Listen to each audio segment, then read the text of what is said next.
ආයුබෝවන් සුබ දවසක් සියලු දෙනාටම. ඔබ දන්නවා ශ්‍රී ලංකාවේ ක්‍රමික විකාශය වූ නාට්‍ය තුල දකින්න ලැබෙන සුවිශේෂීයතා කීපයක් ගැන තමයි මේ පාඩමේදී ඔබට කියලා දෙන්න යන්නේ. එහෙමනම් මා ඒ නාට්‍යයට නැත්නම් මේ මාතෘකාවට ප්‍රවිෂ්ටයක් වශයෙන් ඔබ දන්නවා අපේ ශ්‍රී ලංකාව තුල නාට්‍ය වර්ග කීපයක් තිබ්බා. ඒ තමයි සොකරි, කෝලම්, නාඩගම්, නූර්ති, නව නාට්‍ය කියන නාට්‍ය සම්ප්‍රදායන් පිළිවෙලින් අපේ රට තුල දකින්න ලැබුණා. මම ඒක වගුවක් මගින් ඔබට තවත් සවිස්තරාත්මකව අද දවසේ ඉදිරිපත් කරනවා. දැන් නාට්‍ය වර්ගය ඔබට දෙනවා. ඒ වගේම මේ නාට්‍ය වර්ගය තුල තේමාව, ස්ථානය, චරිත, ප්‍රචලිත ප්‍රදේශ, සංගීත භාණ්ඩ, ප්‍රචලිත නාට්‍ය වර්ග පිළිබඳව මේ වගුව තුලින් යම් ඔබේ දැනුමක් ලබා ගන්නට මා ඒ රචනා කරපු නිෂ්පාදකයෝ කරපු ඒ පිළිබඳවත් මෙතනදී සාකච්ඡා කරනවා. ඉතින් තේමාව ගැන අපි ඉස්සල්ලාම බලමු. නාට්‍ය වර්ග 5 ඇතුළත. දැන් තේමාව විදිහට ගත්තාම සොකරි කියන නාට්‍යයේ බොහෝ විට අරන් තියෙන ශාස්ත්‍රීයත්වය හා සෞභාග්‍ය, අපල උපද්‍රව දුරු කිරීම ආදී තේමාවක් තමයි අරන් තියෙන්නේ. දැන් කෝලම් ගත්තාම ප්‍රභූවරුන් හා සමාජගත පුජ්‍යලීන්ගේ වැරදි අඩුපාඩු උපහාසයට ලක් කිරීමක් තමයි දකින්න ලැබෙන්නේ. නාඩගම් වල තියෙන්නේ ක්‍රිස්තියානි ආගම ප්‍රචලිත කිරීමක් වාගේ දෙයක් තමයි අපිට දකින්න ලැබෙන්නේ. නූර්ති වල තියෙන්නේ බෞද්ධ ආගමික ජාතක කතා වස්තු ගෙන හැර පෙන්වීමක් කියන අදහස අපිට දකින්න ලැබෙනවා. නව නාට්‍ය වලින් පෙන්ලා තියෙන එදිනෙදා සිදුවන සමාජගත සිද්ධි ගෙන හැර පෑමක් තමයි අපි දකින්න ලැබෙන්නේ. ඒ වගේම අපි මේ නාට්‍ය පිළිබඳව ස්ථානය පිළිබඳව කතා කරමු. සොකරි පෙන්වන්නේ කමතේ. ඒක ඔබ දන්නවා. කෝලම් පෙන්වන්නේ අම්බලම නැත්නම් තානායම් පොළ කියන තැන. නාඩගම් පෙන්වන්නේ උස්බිමක පිහිටි කරලියක් කියන උස් තැනක තමයි මේ නාට්‍ය පෙන්වන්නේ. මුහුදුබඩ පළාත්වල බොහෝ විට ඔබට දකින්න ලැබෙනවා ඒ ඉස්සර. නූර්ති වල තියෙන්නේ ආවරණය කරන ලද වේදිකාවක් මත තමයි මේ නාට්‍ය පෙන්වන්නේ. නව නාට්‍ය හොඳ ශාලාවක් තුල වේදිකාවක් මත තමයි ඒ නාට්‍ය පෙන්වන්නේ. එතකොට මේකේ චරිත කතා පිළිබඳව චරිත පිළිබඳව බලමු. සොකරි වල පේන්නේ සොකරි අම්මා, ඒ වගේම ගුරුහාමි, සොත්තානා, පච්චමිරා, වෙදරාල, බල්ලා ආදී චරිත තමයි දකින්න ලැබෙන්නේ. කෝලම් වල තියෙන්නේ ජසයා, ලෙන්චිනා, පොලිස්, අඬබෙර, ආරච්චි, කිරියම්මා, බඩදරු, හේවා, සබේ විදාන ආදී කෝලම් තමයි දකින්න ලැබෙන්නේ. දැන් නාඩගම් ගත්තොත් එහෙම ඒකේ තියෙන චරිත තමයි පොතේ ගුරු, සෙල්ලම්, ළමා, බහුභූතයා, දේවදූතයා ආදී චරිත දකින්න ලැබෙනවා. නූර්ති වල රජු, බිසව, කුමාරිකාව, සේවකයින්, පොතේ ගුරු ආදී පිරිස දකින්න ලැබෙනවා. නව නාට්‍ය වල එදිනෙදා රංගපාන එදිනෙදා තියෙන චරිත තමයි දකින්න ලැබෙන්නේ. ප්‍රචලිත ප්‍රදේශ ගත්තොත් එහෙම සොකරි පෙන්වන්නේ මහනුවර, කුරුණෑගල, බදුල්ල වගේ ප්‍රදේශවල. ඒ වගේම කෝලම් පෙන්වන්නේ අම්බලන්කොඩ, බෙන්තර, මිරිස්ස, පොකුණුබිට, උඩුපිල, නාකුළුගම වගේ මේ මුහුදුබඩ පළාත්වල තමයි බොහෝ විට දකින්න ලැබෙන්නේ. නාඩගම් බොහෝ විට වෙන්නප්පුව, හලාවත, තංගල්ල, මීගමුව, බලපිටිය, හික්කඩුව, දූව අන්න ඒ වගේ ප්‍රදේශ. නූර්ති පෙන්වන්නේ බොහෝ විට කොළඹ ආදී තදාසන්න ප්‍රදේශවල තමයි ඉස්සර පෙන්වලා තියෙන්නේ. නව නාට්‍ය බොහෝ විට රට පුරාම නගරාසන්නව ඒ නාට්‍ය පෙන්වනවා. සංගීත භාණ්ඩ විදියට බැලුවොත් එහෙම සොකරි වලට උඩරට බෙරය, තාලම්පට, උඩැක්කිය, දවුල භාවිතා කරලා තියෙනවා. කෝලම් සඳහා පහතරට බෙරය තාලම්පට වාගේ භාවිතා කරලා තියෙනවා. උඩක්කියත් භාවිතා කරනවා. නාඩගම් වලට මද්දලය, සර්පිනාව, බට්ටලාව බොහෝ විට වාදනයට සඳහා යොදාගෙන තියෙනවා. නූර්ති වලට තබ්ලාව, සර්පිනාව, බට්ටලාව, වයලීනිය වගේ භාණ්ඩ භාවිතා කරලා තියෙනවා. එතකොට නවනාට්‍ය සඳහා අද භාවිතයට ගන්න සියලු සංගීත භාණ්ඩ භාවිතා කරනවා.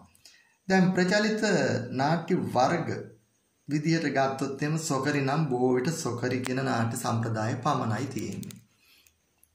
ඒ වගේම දුවේ පුතේ කෝලම් වල ජස්ස ලෙන්චිනා පොලිස් අඬබෙර ආරච්චි කිරියම්මා කියලා මම ඔබට ඒ කෝලම් පිළිබඳව හඳුන්වලා දුන්නා. නාට්‍ය වර්ග දැන් නාටකම් ගත්තොත් එමේ එව්ජින් බ්‍රම්පෝඩ් ස්ථාකී සිංහවල්ලි ඇහැලේපොළ ඒ වගේ නාටකම් නාට්‍ය වර්ග තියෙන්නේ. නූර්ති ගත්තාම සිරිසංගබෝ වෙස්සන්තර ඔතෙලෝ දුටුගැමුණු හේමමාල පද්මාවති ඊළඟට විදුර රොලීනා ශ්‍රී වික්‍රමරාජසිංහ රාමායනය ඔතෙලෝ වගේ නාට්‍ය ගන්න පුළුවන්. ඒ වගේම දරුවදරියනි නාට්‍ය වර්ග නව නාට්‍ය වර්ග ගත්තොත් එම් සිංහබාහු මනමේ නරිබෑන හුණුවටය මූදු පුත්තු රතු හැට්ටකාරි කැලණි පාලම තාරාව විගිලෙති අබුද්දස කෝලම අංගනා ගංගලාබසි මధుර ජවනිකා මීපුර වැසියෝ බෙරහඬ තටු අන්දරේලා ඒ වගේ ඒවා ගන්න පුළුවන්. හොඳයි. එතකොට මම ඔය කතා කරේ රචකයෝ නිෂ්පාදකයෝ ගැන කතා කරන්න ඉස්සලා නේද? දැන් බලන්න මේ බොහෝ විට සොකරි කෝලම්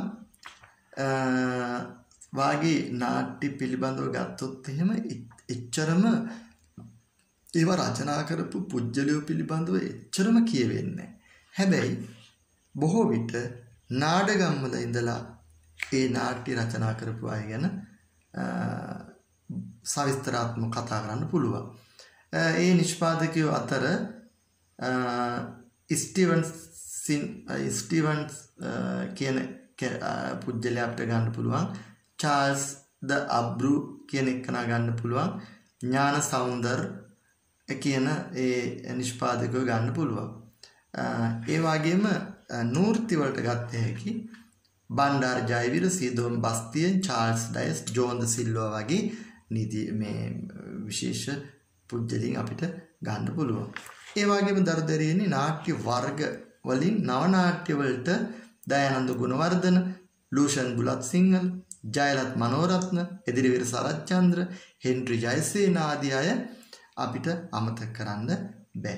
ඒ කියන්නේ ඒ අය තමයි මේ නාට්‍ය නිෂ්පාදකයෝ රචකයෝ විදිහට අපිට භාවිතා කරන්න අද හැකි වෙලා තියෙන්නේ. හොඳයි එහෙමනම් මම ඔබට ඉදිරිපත් කළේ ශ්‍රී ලංකාවේ ක්‍රමිකව විකාශය වෙච්ච නාට්‍ය පිළිබඳව යම් කිසි සුවිශේෂීය අවස්ථා කීපයක් ඔබ වෙත ගෙනීමටයි. වර්තමානයේ නාට්‍ය ශාස්ත්‍රය පිළිබඳව අපි දැන් විමසා බලමු. දයාබර දරුතරියනි අද අපි සාකච්ඡා කරන්න යන්නේ ටිකක් ගැඹුරු මාතෘකාවක්. ඒ කියන්නේ නාට්‍ය පිළිබඳව. මේ නාට්‍ය පිළිබඳව මුලින්ම අදහස් දක්වපු හොඳ ශාස්ත්‍රඥයෙක් තමයි භරත මුනි. එතුමා නාට්‍ය ශාස්ත්‍රය කියන පොතේ මේ නාට්‍ය පිළිබඳ හොඳ ප්‍රභේදයක් නැත්නම් හොඳ බෙදීමක් විස්තර කිරීමක් කරලා තියෙනවා. එතුමා කියලා තියෙන විදිහට ලෝකධර්මී නාට්‍ය සහ නාට්‍ය ධර්මී නාට්‍ය කියලා වර්ග දෙකකට ප්‍රධාන වශයෙන් බෙදලා තියෙනවා. දැන් ලෝකධර්මී කියලා කියන්නේ තාත්වික නාට්‍ය. එහෙම නැත්නම් ස්වභාවික නාට්‍ය කියන සාමාන්‍ය ජීවිතයට සමීප කතා බහ ගමන බිමන ඇඳුම් පැළඳුම් භාවිතා කරලා මේ සාමාන්‍යයෙන් ඒ කාලයට ගැලපෙන ආකාරයට තමයි මේ නාට්‍ය වේදිකාවක් මත ගෙනහැර දක්වලා තියෙන්නේ. ඒකට අපිට පුළුවනි බොහෝ විට මේ මෑත කාලයේදී තියෙන නාට්‍ය වර්ග තමයි කැලණි පාලම තාරාවයි ගිලෙති අංගරාගංග ගලා බසී වගේ නාට්‍ය අපිට දකින්න ලැබෙනවා. ඒ වගේම නාට්‍ය ධර්මී කියන නාට්‍ය වර්ගයේ එතුමාණන් විසින් සඳහන් කරලා තියෙන්නේ සෛලගත නාට්‍ය කියලා තමයි. සාමාන්‍ය ජීවිතයෙන් ටිකක් දුරස්ස ගායනය හා කාව්‍යමය ශෛලියෙන්ගෙන් දෙබස් දෙමින් මුද්‍රා සහිතව තාල රිද්ම යොදාගෙන ඒ වගේම ජාතක කතා සුරංගනා කතා ඒ වගේ දේවල් පදනම් කරගෙන නිර්මාණය කරලා තියෙනවා. ඒකට හොඳ උදාහරණයක් තමයි එදිරිවිදින සරච්චන්ද්‍රයන්ගේ එහෙම මනමේ සිංහබාහු අපිට සඳහන් කරන්න පුළුවන්. ඒ වගේම හෙන්රි ජයසේන මහත්තයාගේ හුණුවටේ කතාව. දැන් මේ නාට්‍ය දෙකම එකතු වෙච්චාම අපිට ලැබෙනවා. ඒ කියන්නේ ලෝක ධර්මී සහ නාට්‍ය ධර්මී දෙක එකට එකතු වෙච්චාම ලැබෙනවා අර්ධ සෛලගත නාට්‍ය. ඒ කියන්නේ භාගයක් සෛලගතයි අනිත් පැත්තේ ඔව්. ඒ කියන්නේ අපිට ඒක උදාහරණයක් විදිහට ගන්න පුළුවන් මීපුර වැසියෝ නරිබෑම බෙරහඬ වාගේ නාට්‍ය ගන්න පුළුවන්. මම ඔබට මේ වර්තමුනි පඬිවරයාගේ නාට්‍ය ශාස්ත්‍රයේ ආශ්‍රයෙන් තමයි මේ පාඩම ඔබට ගෙනහැර දැක්කුවේ. දයාබර දරුදැරියනි ඔබගේ දැනගැනීම පිණිස නෘත්‍ය නාට්‍ය පිළිබඳවත් මම ඔබට වගුවකින් මේක පැහැදිලි කරලා දෙන්නම්. දැන් බලන්න නිෂ්පාදකයෝ ඊළඟ නෘත්‍ය ගීතය ඒ ආශ්‍රිත රාග පිළිබඳව මම වගුවකින් ඔබට මේ පිළිබඳව සංක්ෂිප්ත කරලා පෙන්නනවා. දැන් නිෂ්පාදකයෙක් විදිහට සීදොන් බස්තියන් කියන නිෂ්පාදකයා නැත්නම් ශිල්පියා නෘත්‍ය විදිහට නිර්මාණය කරලා තියෙන රොලීනා ගීතය පළු පළ මල් සපිරි ඔබ අහලා ඇති. එතකොට බණ්ඩාර ජයවීර කියන නිෂ්පාදක මහත්මයා අපිට ඉදිරිපත් කළ තියෙන නෘත්‍ය රොම්ලින් හේවත් දිව්‍ය කුසුම දිනකර සිංහබාහු කපටි බෑන ඒ වගේ නාට්‍ය අරන් තියෙනවා. ඒ කපටි බෑන කියන නාට්‍ය අතරේ රූපරාජ මෝහිනී කියලා ගීතයක් අරන් තිනවා. මේකේ රාගය තමයි බිම්පලාශ්‍රී. කියන්නේ මිශ්‍ර.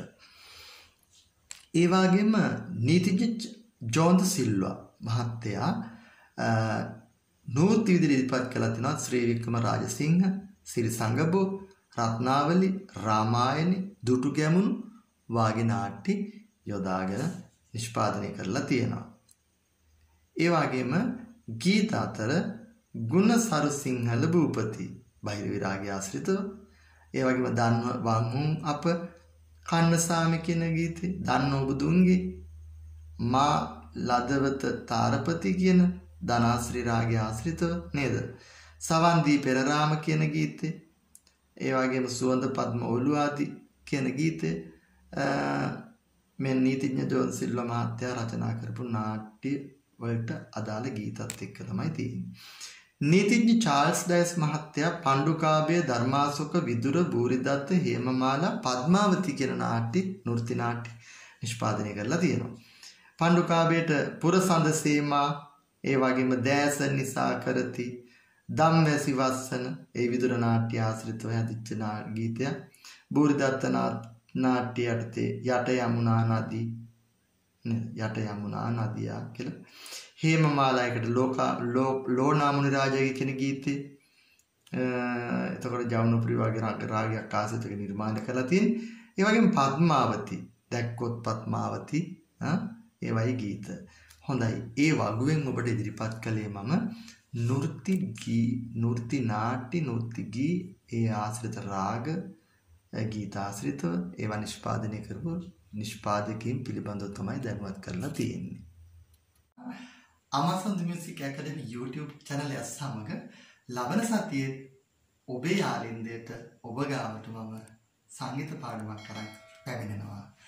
තෙරුවන් සරණයි.